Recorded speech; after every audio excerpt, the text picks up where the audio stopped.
Protestan menyimpulkan tidak adanya indikasi, ya, tidak adanya suatu kesimpulan seperti yang dipahami oleh Gereja Katolik Roma bahwa di situ ada fungsi yang disebut dengan primacy of Pope atau juga keutamaan daripada Petrus, yang kemudian teman-teman Katolik itu kan menyebutkan bahwa Petrus adalah paus pertama yang pernah ada di abad pertama. Ya, bayangkan itu pernah ada di abad pertama. Nah, kemudian karena pemahaman Katolik, suksesi apostolik atau suksesi yang disebut jabatan itu ya menekankan kepada institusi gereja. Ya, jadi kalau bukan dari jabatan Katolik atau keimamatan, maka tidak memiliki otoritas untuk mengabarkan firman Tuhan.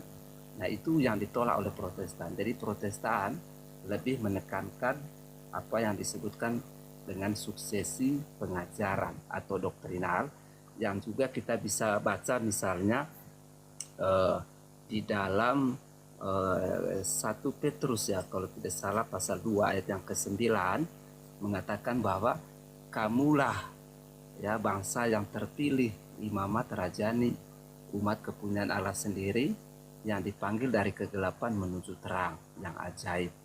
Yang juga kalau kita perhatikan juga ada perintah-perintah amanat agung ya di dalam Matius pasal 28 ayat 18 dan 19 ya sampai 20 menekankan perintah amanat agung, yaitu memberitakan Injil ya. Nah, itu yang ditekankan sebenarnya Galang. Lalu kemudian Protestan itu ya menekankan suksesi pengajarannya. Maka kami ya dengan berani diri dan kami punya hak mengklaim bahwa kami adalah gereja yang apostolik. Ya, gereja yang apostolik karena terbukti di dalam pengajaran kami adalah meneruskan pengajaran para rasul. Ya, jadi tidak ada suatu penambahan ataupun pengurangan apa yang diajarkan oleh kitab suci. Ya, saya kira itu pengantar dari saya untuk menjelaskan posisi iman yang apostolik dari pandangan reformasi, pandangan Protestan. Baiklah, pertama saya berikan kepada Galang ya untuk memberikan pembelaannya ataupun bagaimana pandangan Gereja Katolik kemudian terkait dengan suksesi apostolik. Waktu saya persilakan kepada Galang. Terima kasih Pak Adi Markus, luar biasa. Satu klaim yang sangat menarik ya dari teman-teman Protestan. Saya memberi judulnya bahwa mereka sekarang, teman-teman Protestan, mengalami krisis identitas ya, dimana ketika mereka mengalami krisis identitas, akhirnya mereka mulai berhalu dalam menentukan identitas mereka. Identitas yang mereka mengatakan bahwa iman Protestan adalah iman apostolik. Apostolik berarti dari para rasul. Tetapi dari tadi Pak Adi Markus menjelaskan tidak menyentuh dan menyebutkan kami ini dari suksesi rasul yang mana. Kami ini sukses dari suksesi rasul yang mana, tidak menyebutkan. Ya. Artinya di sini apa? Teman-teman Protestan sedang mengalami krisis identitas sehingga yang ada hanyalah klaim gua kosong. Ya, sudah ya. Selanjutnya, baik. Selanjutnya sabar paman, sabar simpel. Selanjutnya, teman-teman Protestan mengatakan iman apostolik. Iman apostolik itu apa? Keutuhan gereja, kesatuan gereja. Yesus menghendaki agar gerejanya itu di bawah satu gembala, dalam satu keutuhan gereja, bukan terpecah-pecah menurut denominasi, menurut pikiran dan tafsiran pribadi dari setiap pendeta yang membaca Alkitab. Ketika dia membaca Alkitab, dia tidak punya kuasa untuk menafsirkan, dan kemudian dari penafsiran itu timbul denominasi liar yang membuat gereja terpecah belah. Itukah yang disebut dengan apostolik? Tentu saja tidak. apostolik adalah menekankan keutuhan gereja, satu tubuh gereja dengan satu kepala gereja, yaitu Kristus sendiri. Apakah wajib? Apakah boleh satu kepala dengan tubuh yang beda-beda? Apakah boleh mereformasi tubuh gereja? Berikan dalil itu dan saya menunggunya. Terima kasih. Bro Anggur Merah, waktu saya persilakan. Ya, bahwa kebenaran itu tidak diukur oleh usia, tetapi oleh otoritas dari ajaran Kristus, dari ajaran Kristus dan para rasul. Nah, saya akan beri bantahan ya terhadap dua argumentasi secara teologis dan historik ya, bahwa yang disampaikan Galang itu adalah kekosongan ya. Pertama, yang kamu bilang tadi ya, bahwa Protestan itu tidak apostolik, krisis identitas ya, cuma halusinasi. Karena apa yang diajarkan para rasul itu tidak dipraktekkan oleh Katolik Roma. Ya, jadi itu hanya halusinasi. Ya. Ada begitu banyak praktek-praktek Katolik Roma itu yang tidak sesuai dengan ajaran para rasul. Dan bahkan para rasul tidak pernah mengenal itu. Nah, gereja Protestan mendasari semua ajaran di dalam kehidupan Protestan, kehidupan doktrinal Protestan itu berdasarkan ajaran para rasul agar sesuai dengan Efesus 2 ayat 20 yang dibangun di atas para rasul dan para nabi dengan Kristus sebagai batu penjuru. Nah, kemudian Garang mengatakan bahwa wah, Protestan itu tidak punya gembala, Protestan itu tidak punya gembala. Padahal yang terakhir dia ngomong gembala itu adalah Yesus Kristus. Kalau kamu mengatakan Protestan tidak punya gembala, kamu salah. Gembala Protestan adalah Yesus Kristus. Terus tadi dia ini ya argumentasi chaos ya. Dia argumentasi chaos dengan mengatakan emang bisa satu kepala dengan banyak tubuh. Argumentasi chaos itu. Kenapa saya bilang itu unlogic? Karena satu kepala pasti punya tubuh. Hanya satu tubuh, tapi banyak anggota. Begitulah yang disampaikan di dalam firman Tuhan, bahwa ada begitu banyak anggota-anggota tubuh, tapi kepalanya satu. Bukan paus di Roma, tetapi Yesus Kristus sebagai kepala gereja yang lebih berkuasa dari paus yang ada di Roma. Nah, itu ini ya secara secara pemaknaan Efesus 2 ayat 20. Nah, kemudian ya, suksesi doktrinal, dia tanya dari rasul siapa? Dari rasul siapa? Kita berasal dari seluruh rasul yang setia kepada ajaran Kristus. Yohanes 8 ayat 31 sampai 32. Jika kamu tetap dalam firman-Ku, kamu benar-benar murid-Ku. Gereja-gereja yang tetap setia kepada firman-Nya dan tidak menyerong adalah gereja-gereja yang berasal dan merupakan murid Kristus. Murid Kristus. Ya, murid Kristus. Jadi berasal dari para rasul juga. Jadi suksesi doktrinal itu sama dengan suksesi struktural. Paham ya? Nah, kemudian kalau kamu baca juga di dalam kitab Yohanes, itu ada salah satu kisah. Yohanes itu menegur orang, kamu jangan pakai nama Yesus untuk mengusir setan. Dan dia lapor itu ke Yesus. Yesus, kami melihat orang yang mengusir setan demi namamu, tapi dia bukan murid, bukan golongan kita, golongan apostolik. Apa Yesus bilang? Jangan kamu melarang dia. Siapa yang tidak mengumpat, yang tidak berlawanan dengan kita adalah bagian dari kita. Jelas dan sangat selaras dengan yang disampaikan di dalam Yohanes 8 ayat 31 sampai 32. Ya. Nah, kemudian secara historik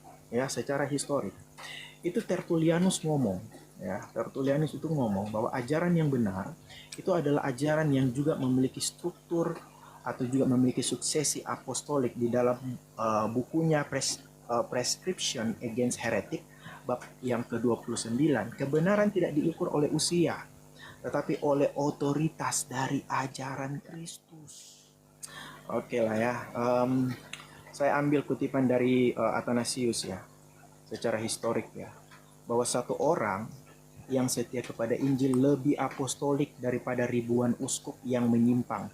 Ini adalah pernyataan Athanasius ketika dia melawan pendukung semi-Arianisme, termasuk Paus Liberius yang adalah Arianisme bidat Arian itu sendiri.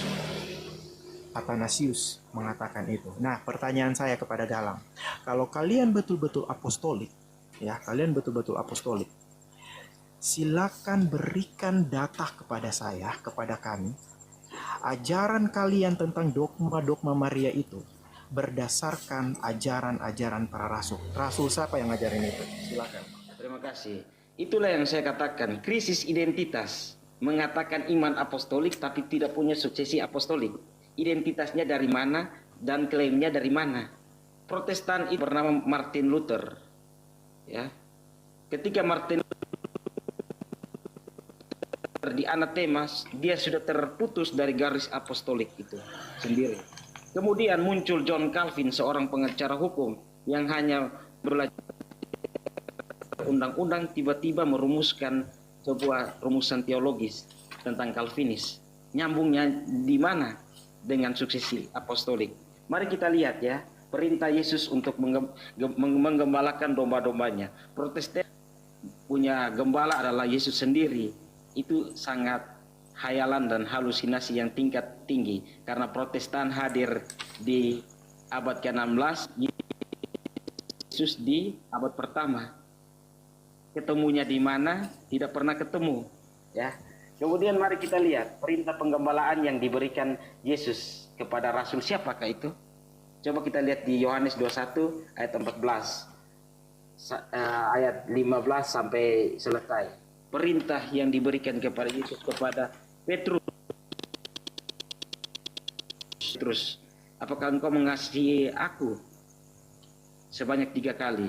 Dan sebanyak 3 kali itulah juga Yesus memerintahkan untuk gembalakanlah domba-domba. Di mana ayatnya? Di mana ayatnya? Di Yohanes 21 14 21 ya. 15. Nah, di situ adalah perintah. Ya, lanjut. Kalimat perintah silakan. untuk gembalakanlah domba-dombaku. Lalu teman-teman Protestan datang klaim bahwa gembala kami adalah Yesus Kristus. Woi, bangun, sadarlah, tidur kalian terlalu miring. Karena apa? Yesus sudah pergi ribuan tahun dan kalian lahir di abad 16. Suksesi dari manakah kalian itu? Dan pengajaran dari manakah itu? Apakah ada perintah Yesus untuk menggembalakan domba-domba kepada umat Protestan? Tentu saja tidak. Lalu kita melihat suksesi yang selanjutnya ya, suksesi para rasul di Matius 28 18 sampai 20. Yesus mendekati mereka dan berkata, "Kepadaku telah diberikan segala kuasa di sorga dan di bumi. Karena itu pergilah, jadikanlah semua bangsa muridku dan baptislah mereka dalam nama Bapa, Putra dan Roh Kudus." Ini adalah kalimat perintah kepada para rasul, bukan kepada para pendeta untuk pergi dan membaptis. Tidak ada kalimat itu. Dan pendeta tidak ada seorang pun yang ada di waktu itu. Maaf Galang, Sorry Galang, saya potong. Yes, Maaf. Matius 18 tadi ayat berapa? Matius 28 18 sampai 20. Matius 28. Ya, Oke, baik, lanjut. itu adalah kalimat perintah, ya. Pergilah, baptislah mereka dalam nama Bapa, Putra dan Roh Kudus, perintah kepada rasul. Jadi yang boleh membaptis itu adalah para rasul, ya. Sedangkan pendeta tidak punya suksesi para rasul, tapi lancang untuk membaptis. Tidak punya suksesi para rasul, tetapi lancang untuk membaptis dan mengajar. Saya hanya mau butuh begini, kalau kita bicara tentang iman apostolik, berarti paling tidak dia harus punya suksesi apostolik. Dia punya jalur apostolik. Teman-teman Protestan tidak bisa membuktikan kepada kami umat Katolik bahwa kalian punya jalur suksesi apostolik. Tidak ada, sebutkan, karena rasul-rasul itu ya tidak ada hubungan dengan Protestan, apalagi dengan Martin Luther, John Calvin. Tidak ada hubungan. John Calvin hanyalah seorang juru ketik, seorang pengacara hukum. Dari mana dia dapat suksesi para rasul? Tidak ada lah. Jadi itu konsekuensi ya yang harus kalian terima, teman-teman Protestan. Kalian tidak punya suksesi para rasul, dan Untuk itu kalian juga tidak punya hak untuk menyatakan bahwa kalian punya iman apostolik. Karena iman apostolik harus timbul dari suksesi para rasul. Harus punya jalur hierarki. Bro Anggur tadi tidak menyebutkan, ya. Tidak menyebutkan mereka dapat dari suksesi rasul mana. Tidak menyebutkan. Semua para rasul tidak mengenal Protestan loh. Dan perintah gembala, kanlah domba-dombaku itu diberikan kepada Rasul Petrus sebanyak 3 kali. Gembalakanlah domba-dombaku. Karena Yesus sadar karya keselamatannya di dunia telah selesai, maka itu dia memberikan tongkat kegembalaan itu kepada Rasul Petrus.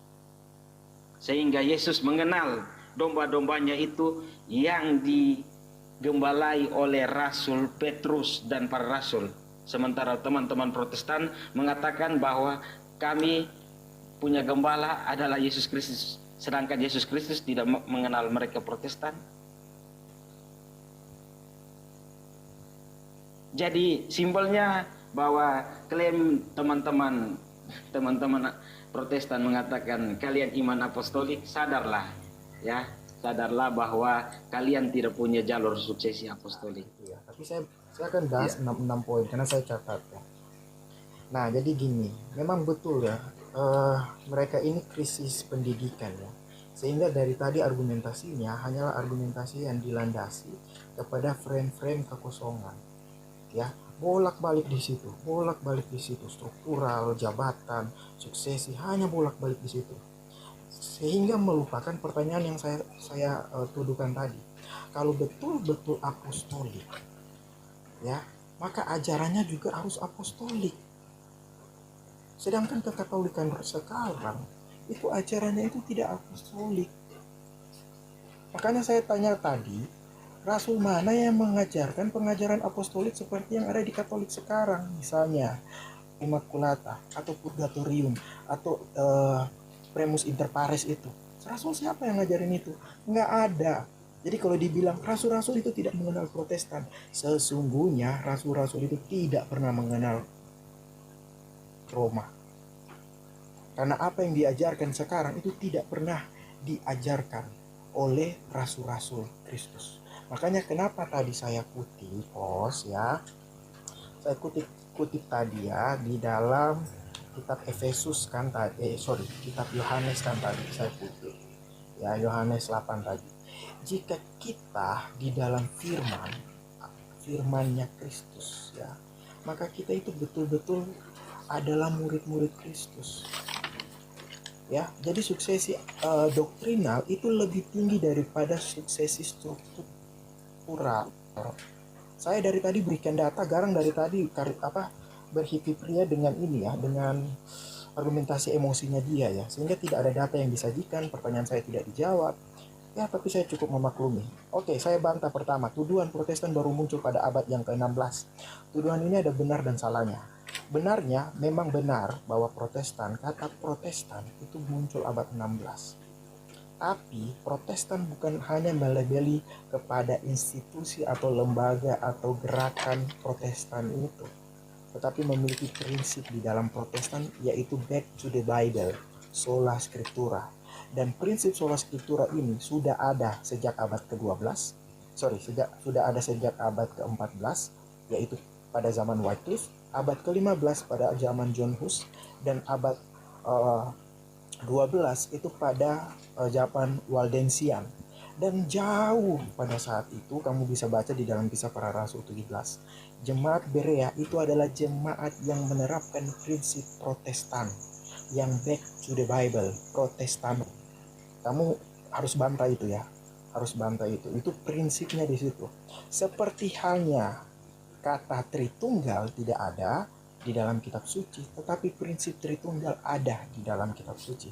Begitu pula Protestan, tidak ada di dalam kitab suci, tapi prinsipnya ada di dalam kitab suci. Salah satunya Kisah Para Rasul 17. Nah, pertanyaan yang ingin saya sampaikan kepada Galang ya, catat Galang ya. Jika hanya usia atau waktu kemunculan yang jadi tolak ukur kebenaran, nah kebenaran ya, apakah bidat yang muncul lebih dulu dari Katolik juga benar, Galang? apakah gereja yang sudah lama tetapi menyimpang dari ajaran rasul tetap sah sebagai apostolik walaupun dia menyimpang? Itu yang ada masing-masing poin itu saya balas juga kamu dengan pertanyaan ya. Kemudian tuduhan kedua, Protestan tidak punya perintah untuk mengembalakan domba-domba seperti dalam Yohanes 12 ayat 15 sampai 22. Nah, Yohanes 21 ayat 15 sampai 17 itu adalah perintah Yesus kepada Petrus untuk mengembalakan domba-dombanya. Namun, perintah itu tidak eksklusif, Galang. Kamu harus belajar tafsiran, kamu pergi ke tafsiran Matthew Henry ya, supaya lebih bagus ya pemahamanmu. Tapi perintah itu tidak eksklusif untuk Petrus, melainkan untuk semua jemaat. Semua jemaat. Karena kenapa? Di dalam 1 Petrus 5 ayat 1 sampai 2, Petrus sendiri menulis, "Gembalakanlah kawanan domba Allah yang ada padamu." Nah, dalam Kisah Para Rasul yang menjadi ini ya, pemegang jabatan untuk para domba-domba Allah itu adalah presbiteros dan penilik jemaat, diakon. Jadi mereka yang mengembalakan umat, bukan paus. Konsep kepausan itu tidak ada, Galang. Itu ya, Galang ya.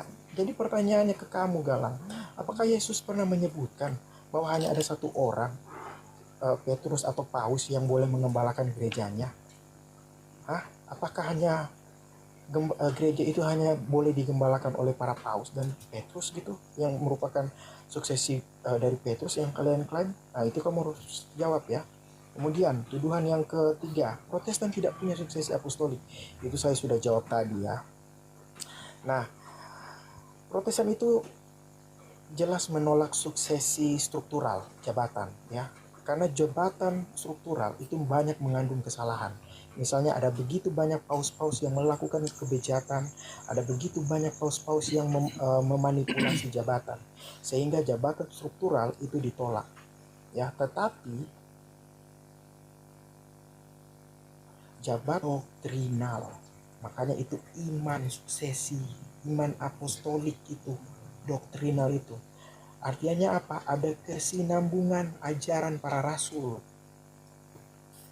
yang dipercayai para rasul ya, tidak seperti dogma Maria Immaculata yang tidak dipercayai para rasul. Dan dogma-dogma ajaran-ajaran yang dibuat oleh Katolik sekarang itu mendekati Galatia 1 ayat 8 adalah Injil yang lain, Injil yang berbeda, dan itu perlu dianatema ya. Sehingga banyak uskup yang punya suksesi jabatan tapi mengajarkan Injil palsu, seperti Paus Liberius, pendukung Arian.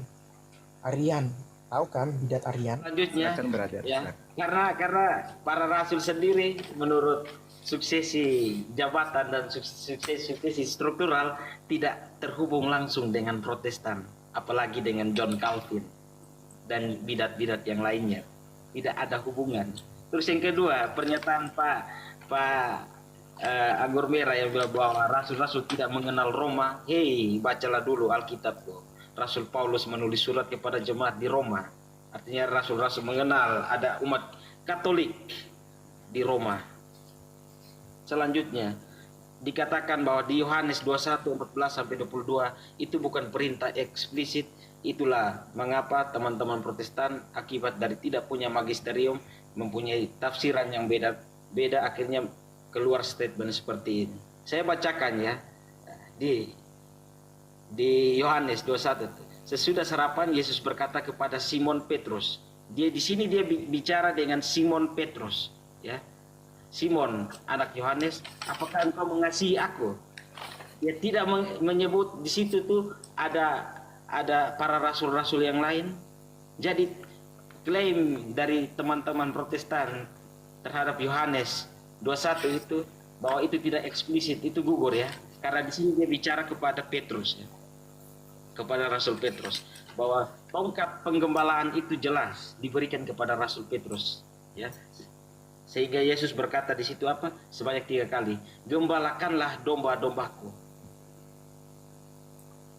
Lalu teman-teman Protestan datang bahwa kami ini juga bisa menggembalakan. Dari mana? Kalau kita mau mengklaim bahwa kita mengikuti suksesi doktrinal, minimal kita juga harus masuk dalam suksesinya dulu, suksesi struktural. Bagaimana Anda mau memahami suksesi imam tetapi secara struktural Anda tidak ada di situ? Itu namanya klaim omon-omon ya. Klaim omon-omon. Dan teman-teman Protestan, kalian harus terima bahwa kalian itu lahir di abad ke-16. Jauh sekali, tidak mengenal Yesus Kristus juga kalian tuh.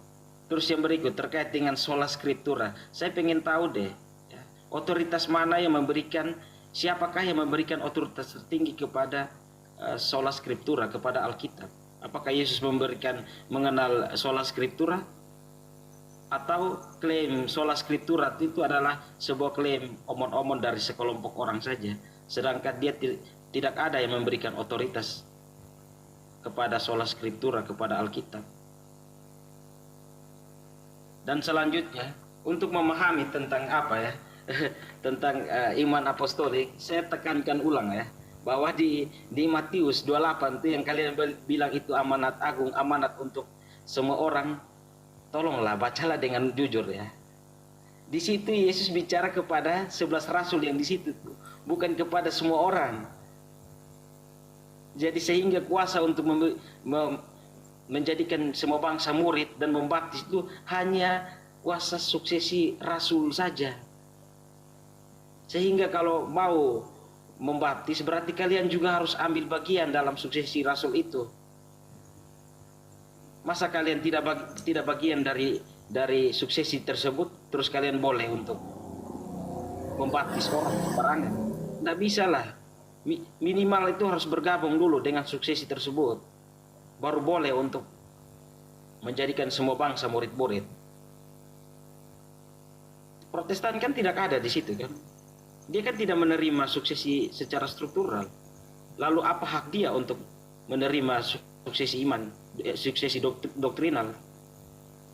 Itu yang perlu dicatat ya, bahwa iman apostolik timbul dari suksesi struktural apostolik, karena pengajaran Kristus itu diturunkan, bukan diklaim, diambil, bukan. Sehingga teman-teman Protestan harus sadar dirilah, kalian tuh sudah bukan bagian dari suksesi para rasul. Kalian sudah memisahkan diri dari suksesi para rasul, sehingga kalian tidak punya hak untuk mengklaim bahwa iman kalian iman apostolik. Bagaimana kalian mau mengklaim iman apostolik sedangkan suksesi para rasul kalian tidak punya? Dari rasul mana sih yang menumpang tangan kepada para pendeta nih? Pendeta kan ditumpang tangan itu dari siapa coba? Dari pendeta. Pendeta tidak dapat tumpang tangan tuh. Terus masa seenaknya mau membaptis orang sembarang? Minimal punya suksesi jalur para rasul lah. Dan Katolik punya Rasul Petrus. Ya, Petrus meninggal di mana? Makamnya di mana? Itu menjadi bukti otentik bahwa Katolik itu sudah punya hubungan. Petrus itu punya hubungan dengan Roma. Sehingga gereja Katolik itu berdiri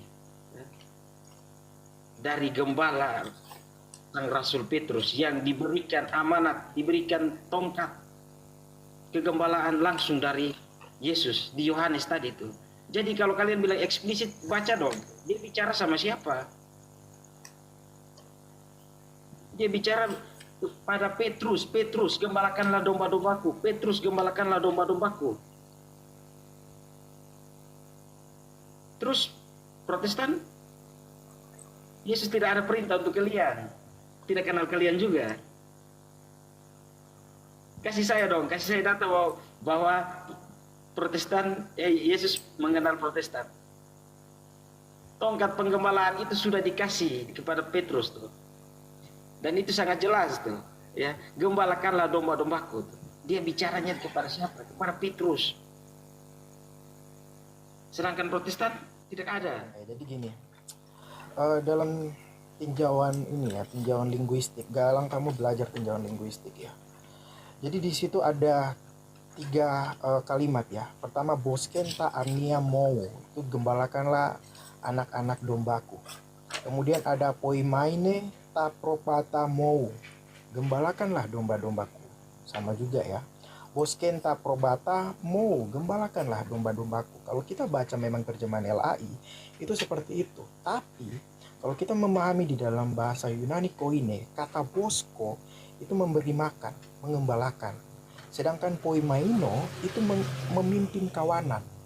Ya, jadi ada perbedaannya di situ. Sehingga kalau kita mensinkronisasikan ini ya dengan yang dalam 1 Petrus 5 ayat 2 juga menggunakan kata poimaino, maka ya ini membuktikan bahwa perintah mengembalakan yaitu tidak terbatas pada Petrus, tapi kepada semua orang yang merupakan pemimpin gereja pada saat itu. Karena rasul-rasul itu bukan hanya 12, bro. Ada 70, termasuk Linus yang adalah paus pertama di Roma menurut Irenaeus. Nah, menurut Irenaeus ya, jangan marah. Nah, kemudian ya itu saya sudah bantah ya tadi ya. Jadi tidak ada tongkat gembala itu diberikan kepada Petrus, tidak ada, karena kata poimaino itu diberikan untuk kepada umat-umat jemaat di segala tempat. Jadi tongkat pengembalaan itu adalah tongkat kepemimpinan ya. Poimaino, memimpin kawanan, itu diberikan kepada siapa? Kepada semua rasul, tidak eksklusif kepada Petrus. Silakan kamu bantah argumen linguistikku ini ya. Kamu bantah argumen linguistikku itu. Kemudian ya, sebenarnya ada juga yang dia mengatakan ya, host ya, tentang mana pertanyaannya dia tadi itu, tentang Protestan itu tidak dikenal para rasul. Itu kan saya sudah jawab ya, jadi saya nggak perlu lagi untuk membahas itu ya. Saya mengerucut Ya, saja itu sudah kepada tadi ini ya. ya. Iya, saya mengerucut saja kepada bantahan dia tadi bahwa amanat agung itu hanya untuk ke-12 rasul. Ini orang yang memang krisis edukasi. Ya, krisis edukasi. Kita ingat Yudas itu udah mati. Jadi sudah tidak 12 juga gitu ya. Kemudian ya, 11 para rasul secara teologis, diam dulu. 11 para Diam, rasul. ini waktu saya diam. Ke-11 kamu bilang 12 oke. Sebentar Bro Galang, diam dulu Bro Galang. Nah, diam ya.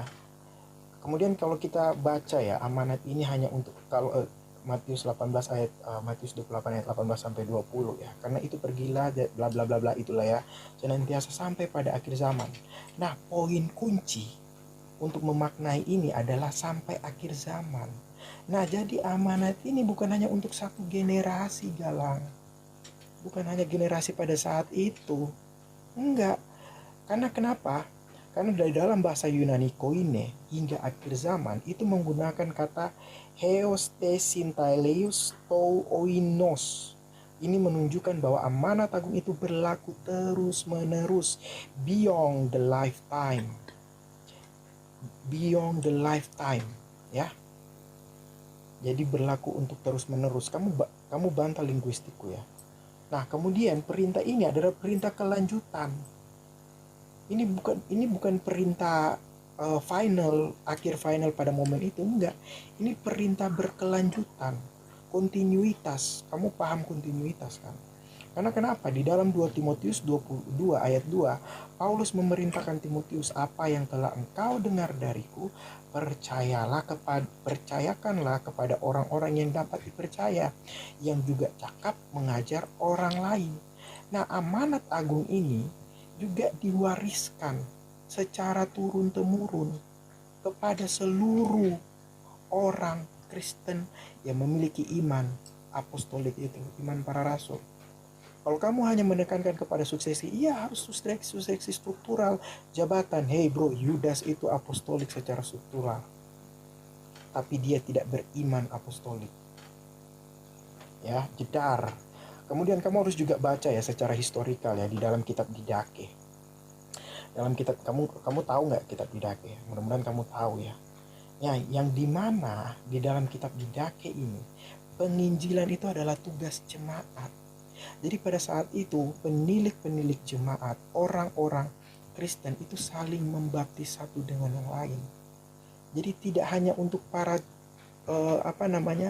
yang memegang tongkat gembala yang kamu bilang tadi, ke-11 rasul itu, kamu bilang sih 12 sih tadi. Ya, bukan hanya para rasul yang punya hak untuk membaptis orang pada saat itu. Sehingga ini amanat agung itu eksklusif hanya untuk ke-12 rasul itu. Batal. Tertulianus juga ya, dia ngomong ya, bahwa kita harus menyebarkan iman kita kepada segala bangsa, agar segala bangsa dapat menyebarkan iman itu juga. Ya, kamu bisa cari itu, kutip catatan dari Tertulianus. Saya skip aja ini Irenaeus, saya skip aja ini Eusebius. Kemudian yang terakhir ya, dari mana penumpangan tangan? Dari mana penumpangan tangan Protestan? Para pendeta, penumpangan Protestan berdasarkan rahmat dan anugerah Allah. Kalau kamu harus memaksakan model struktural atau jabatan, saya berikan beban pembuktian kepada kamu. Silakan buktikan kepada saya. Saya akan kejar terus ini. Silakan buktikan kepada saya. Catat host. Kapan dan di mana Petrus menumpangkan tangan kepada Linus?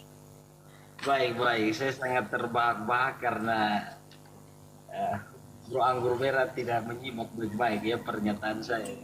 Saya katakan dari tadi, apakah Yudas apostolik? Tapi kan dia sudah digantikan oleh siapa? Oleh Rasul Matias kan? Dan perintah amanat itu tuh coba kita baca deh. Saya buka lebih jelas lah di Matius tuh. Di Matius 28 ya sahabat. Matius 28 dari ayat 15 lah, biar kita bisa tahu ada siapa-siapa di situ. Biar kita bisa tahu. Maka perintah untuk, judulnya perintah untuk memberitakan Injil. Dan ke-11 murid itu berangkat ke Galilea. Ke-11 murid, bukan umum. 11 murid loh. Dipahamilah. Yudas sudah mati, dia sudah tidak ada di situ. Kamu tarik dulu kata-katamu bilang 12 tadi ya. Hei, saya ngomong 11 dari tadi, bro.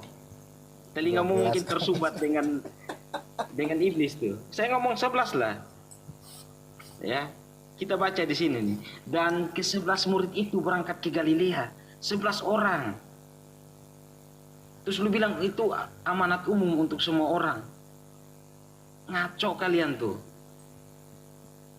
Ya, ke-11 murid itu berangkat ke Galilea, ke bukit yang telah ditunjuk Yesus kepada mereka. Ketika melihat dia, mereka menyembahnya, tetapi beberapa orang ragu-ragu. Yesus memberkati mereka dan berkata, "Kepadaku telah diberikan segala kuasa di sorga dan di bumi. Karena itu pergilah, jadikanlah semua bangsa murid-muridku dan baptislah mereka." Ini kalimat perintah yang sangat jelas atau kurang jelas? Pertanyaan saya singkat, maaf saya potong program. Apakah kemudian waktu Yesus naik ke surga itu hanya 12 murid saja kah? Atau banyak 11 orang murid yang yang ada di sini, yang di sekarang ini 11 murid nih. Ya, 11 murid. Bukankah di situ banyak orang lain juga yang ada di situ? Oke, kita bacakan ya. Kita bacakan ya. Dan ke-11 murid itu berangkat ke Galilea. Ada berapa orang yang berangkat di situ? Ayat keberapa itu ya? Ayat ke-16. Ayat ke-16. Matius 28 ya. Ya.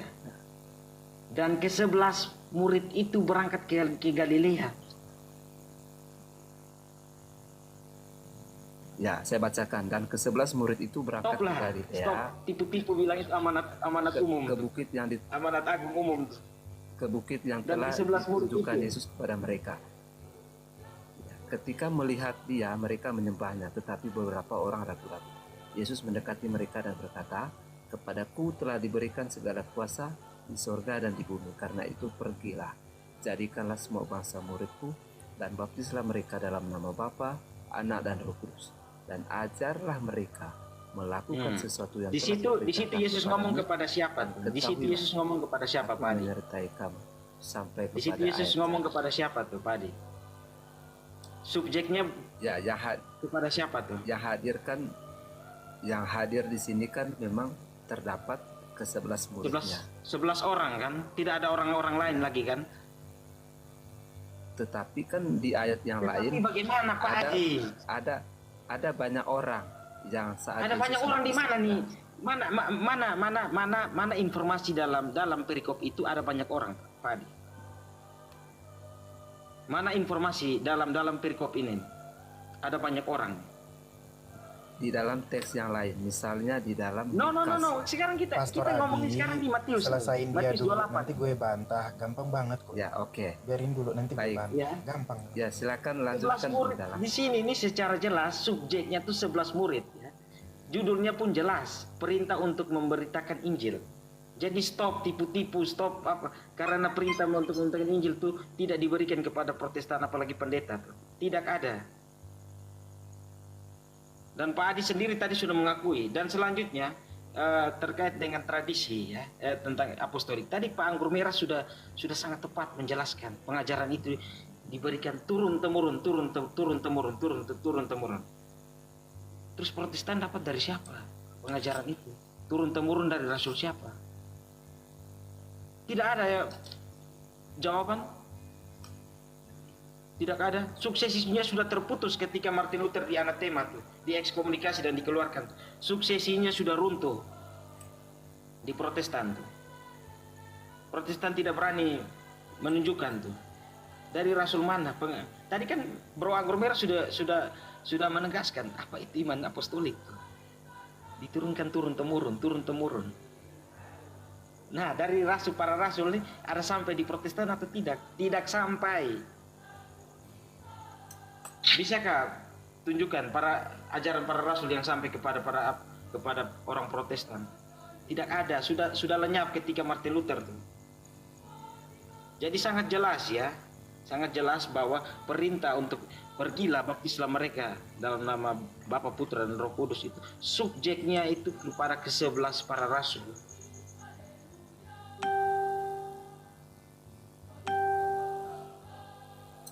Dan coba lihatlah di Yohanes tadi itu. Dia ngomongnya kepada siapa? Kepada Petrus, gembalakanlah domba-dombaku. Di situ subjeknya siapa? Subjeknya tuh. Tidak kepada semua para rasul. Terus coba kita lihat di apa nih? Di Matius 18. Matius 16, 18 sampai 19. Dan engkau adalah Petrus, subjeknya siapa di situ? Petrus. Kepadamu akan kuberikan kunci kerajaan surga. Kepadamu itu siapa? Petrus. Apa yang kau ikat di bumi akan terikat di surga. Apa yang kau lepas di bumi akan terlepas di surga. Subjeknya jelas, Petrus. Kemudian kita melihat di suksesi para rasul. Suksesi di Yohanes ya, Yohanes 20 ya tadi. Yohanes kita mulai dari 21 sampai 23 ya. Apakah ini dimiliki oleh Protestan? Jelas saja sekali tidak ya. Maka kata Yesus sekali lagi, damai sejahtera bagi kamu, sama seperti Bapa mengutus aku, demikian juga sekarang aku mengutus kamu. Dan demikian berkatalah, demikian ia mengembusi mereka dan berkata, terimalah Roh Kudus. Jikalau kamu mengampuni dosa orang, dosanya diampuni.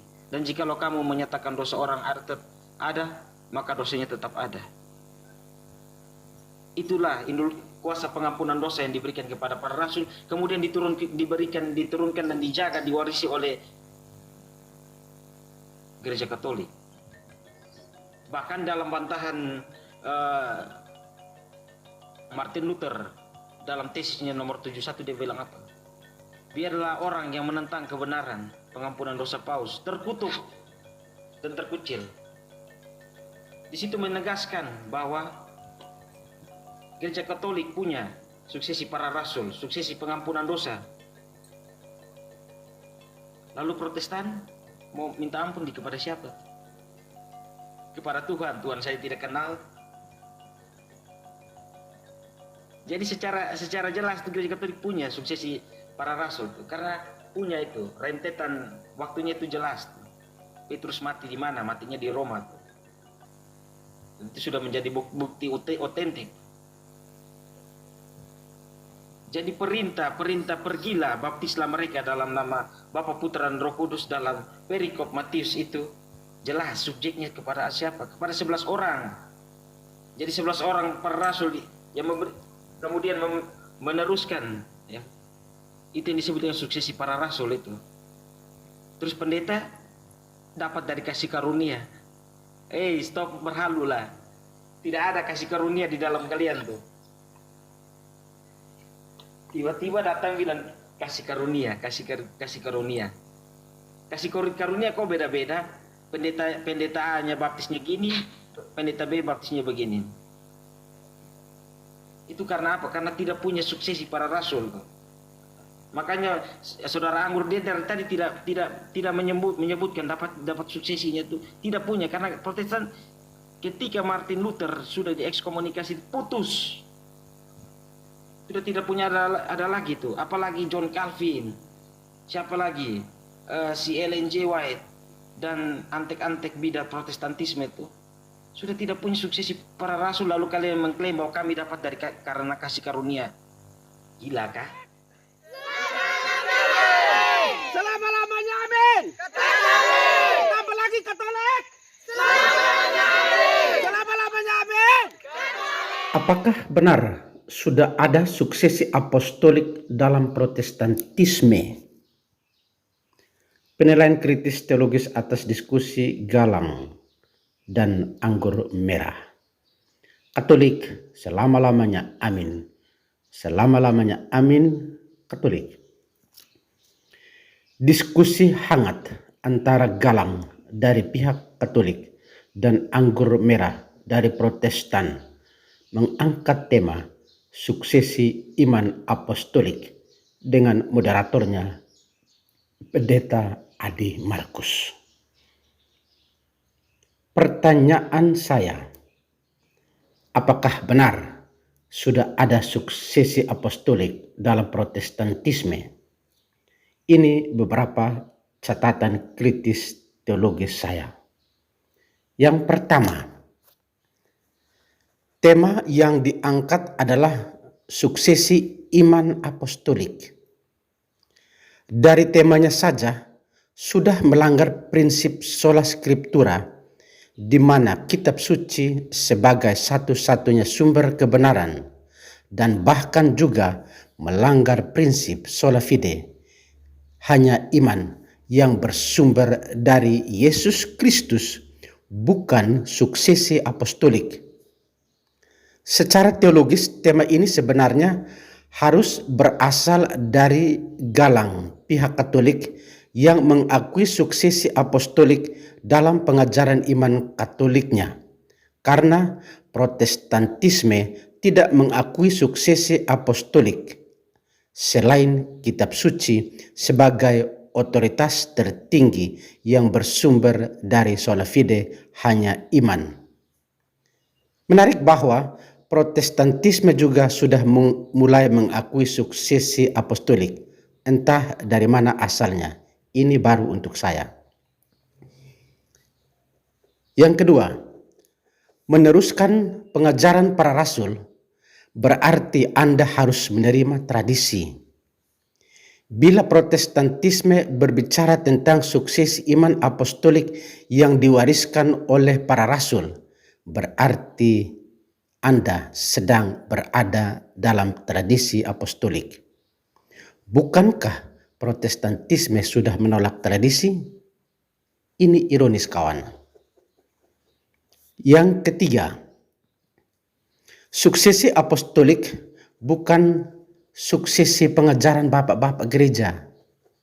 Suksesi apostolik berkaitan dengan warisan para rasul yang diwarisi secara turun-temurun. Ini sekali lagi berkaitan dengan tradisi yang Protestan menolaknya. Menarik bahwa Protestantisme sudah mulai menempelkan diri dalam suksesi apostolik yang adalah tradisi kerasulannya. Sekali lagi, yang sudah menjadi tradisi, menempelkan diri dalam suksesi apostolik yang adalah tradisi kerasulan. Ini sekali lagi ironi. Yang keempat, berbicara tentang suksesi apostolik berarti Anda sedang merendahkan iman Anda sendiri tentang sola fide dan sola scriptura. Hanya iman kepada Yesus, bukan mewarisi iman para rasul. Dan kitab suci sebagai satu-satunya sumber kebenaran dan bukannya mengutip buku-buku dari bapak-bapak gereja Katolik. Mengatakan bahwa Protestantisme sebagai gereja apostolik yang meneruskan pengajaran para rasul adalah perendahan terhadap sola fide dan sola scriptura yang diakui sebagai satu-satunya sumber kebenaran. Yang kelima, suksesi apostolik. Ini menarik karena Protestantisme tidak mengakui baik orang-orang kudus maupun siapa saja yang sudah meninggal. Bila berbicara tentang suksesi apostolik, berarti kita berbicara tentang para rasul yang sudah meninggal. Bukankah ini bertentangan dengan sola fide yang menempatkan Kristus sebagai puncak iman Protestantisme? Ini berlawanan. Para rasul semua sudah mati dan Anda tidak mengakui orang mati, tetapi Anda masih berbicara tentang suksesi apostolik. Menyerikan. Bukankah ini bertentangan dengan sola fide? Karena para rasul pun semuanya sudah meninggal. Iman hanya kepada Yesus. Sekali lagi, iman hanya kepada Yesus. Dan ini yang harus menjadi penegasan, bukan soal tarik-menarik suksesi kiri kanan. Bukankah ini bertentangan dengan sola fide? Karena rasul-rasul sudah mati, Bapak. Iman hanya kepada Yesus, bukan suksesi menurut teologi Martin Luther. Yang keenam, Protestantisme katanya bersumber dari semua rasul yang setia dengan ajaran Kristus. Ini ajaran baru, bukan ajaran Martin Luther. Di satu pihak katanya bersumber pada rahmat yang dihadiahkan secara cuma-cuma. Ini lebih ironis. Berbicara tentang suksesi, kok suksesinya dari rahmat? Rahmat beda dengan suksesi apostolik. Dua hal yang sangat berbeda. Yang ketujuh, suksesi doktrinal tidak sama dengan suksesi struktural atau institusional. Ini yang tidak bisa dibedakan oleh Protestantisme. Suksesi doktrinal sama dengan organisasi-organisasi, sama dengan struktur-struktur institusi-institusi atau lembaga sosial kemasyarakatan yang ada di dunia. Beda. Suksesi apostolik bukan suksesi struktural seperti sebuah organisasi, karena gereja bukan organisasi, melainkan gereja adalah tubuh mistik Kristus sendiri yang setia dengan Kristus sebagai satu-satunya kepala gereja.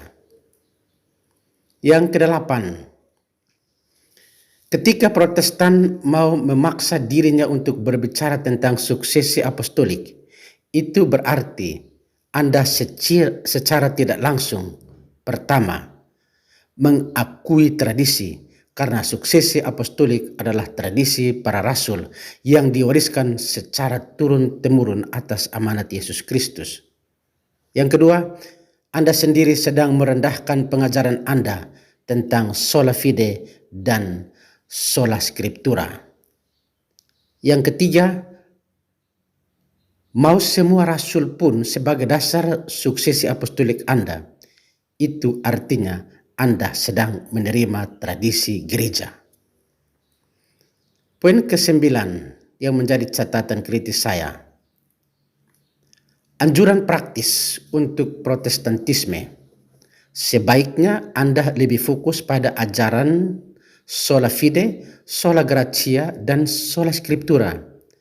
Jangan hanya ikut-ikutan tren. Katolik mengatakan ada suksesi apostolik dari Santo Petrus, lalu mulai cari-cari ayat supaya terkesan tren sama-sama suksesi. Sola fide terlepas dari benar salahnya. Anda harus fokus di situ dengan menjadikan Alkitab sebagai otoritas tertinggimu dan satu-satunya sumber kebenaran dan bukti pembenaran Anda. Bila Anda mengutip ajaran-ajaran Bapak Gereja dalam pengajaran Anda, bukankah Anda juga sedang menolak sola scriptura yang katanya satu-satunya sumber kebenaran? Anda mengutip ajaran Bapak Gereja siapapun dia, Anda sedang merendahkan sola scriptura. Buktikan dengan sola scriptura, itu baru bisa, itu baru benar. Ayo konsistenlah. Sekali lagi, fokuslah pada sola fidemu. Semakin Anda menarik ke sini kemari, Anda sedang membuktikan bahwa Anda masih ragu-ragu dengan ajaranmu sendiri tentang sola fide. Kalau mau sola fide, ya sola fide yang bersumber pada Yesus. Jangan tarik kemari ke sini lagi suksesi apostolik. Kenapa harus suksesi apostolik? Para rasul saja sudah mati, kok kenapa semua rasul lagi menjadi suksesi apostolik? Ini ironis. Di satu pihak yang mati, para rasul telah mati, tetapi masih ada suksesi apostolik dari orang-orang mati yang adalah para rasul. Fokus pada ajaranmu. Itu harapan saya untuk Anda.